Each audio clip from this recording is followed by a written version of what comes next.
Okay, this is the afternoon session for March 8th. There's one skill that you have to master, and then we're going to go back and do some of this stuff from this morning with double and triple bonds.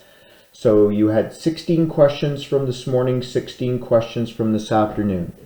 These are called cyclic structures.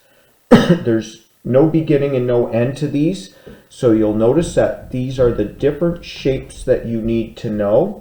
So they come with the prefix cyclo, and then you count the number of dots. 1, 2, 3, 4, 5, 6, cyclohexane. Cyclopropane, cyclobutane, cyclopentane, cyclohexane. This is the hard one to draw. Cycloheptane and cyclooctane, or the street sign. It looks like a stop sign. So what you have to be able to do now is put groups on them, and what you're going to see is you can count in either direction. What do I mean by that? Well, first of all, you have to know where your first carbon is, but that's tough because you don't have a beginning and an end. So you pick a place where there's a carbon, and that's number 1, or a group of any type added on, that's 1, 2, 3. Why don't I count in this direction? Because you always count in the direction of shortest numbering.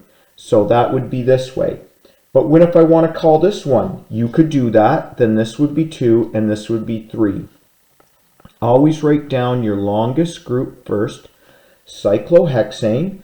It's a dimethyl. Blur the words together, no spaces. And where are the methyls? 1, 3, dimethyl cyclohexane. Hey, what you're going to notice is this is the same molecule. It's just we've moved where these are. So you either have to pick this or this as 1. Which one do you want? Let's say you call this 1, 2, 3. You get the exact same name. What takes priority, an ethyl or a methyl? It doesn't matter. Call them equal in priority. Let's call the ethyl one, just for argument's sake, 2, 3. So this would be a cyclohexane, and it's 1 ethyl, 1 methyl. Now, 3 methyl. People often ask me, what do you put down first, methyls or ethyls? Well, some people say alphabetical, so E comes before M, but I'm not going to be picky. So as long as you get them both down, I don't care. So if you can't read my writing that says 1 ethyl, 3 methyl cyclohexane, you also could have called this 1 methyl, 3 ethyl cyclohexane. It just depends what you call your first carbon. Now, the last rule I'm going to give you might mess with you a little bit, but when you have a cyclic structure and you've got a double bond, the first and second carbon have to be on the double bond. So you could either call that 1 and that 2, or you could call that 1 and that 2. This is the proper way because it gives you the lowest numbering. So it would be cyclohexene, and that's a 1 and 3 methyl.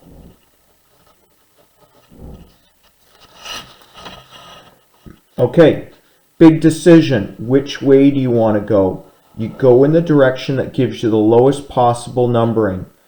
1, 2, 3, 4, 5, 6. 1, 2, 3, 4, 5. So it's either 4, 6, or 3, 5. So we're going to go in this direction. So that's 1, 2, 3, 4, 5. So it's going to be cyclohexene.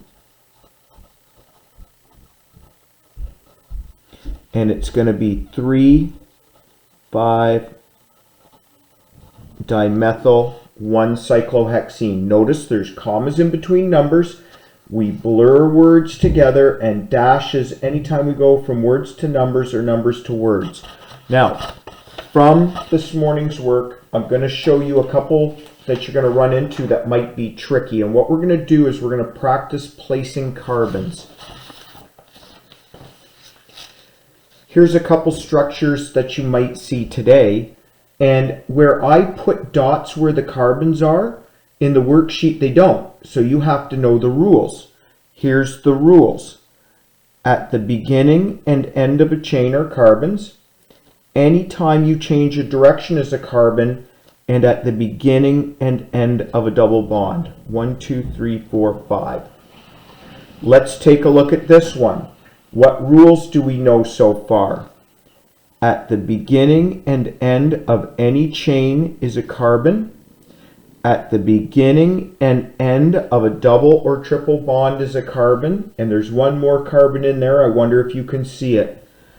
If lines ever cross, there's also a carbon there. So there's 1, 2, 3, 4, 5, 6, 7. Folks, try to get used to that.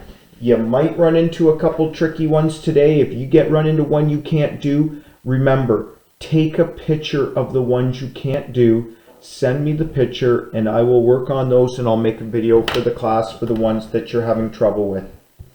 That is day 1 down. Tomorrow we learn one more set of rules, and in the afternoon we have 2 quizzes. Those 2 quizzes are going to count towards marks.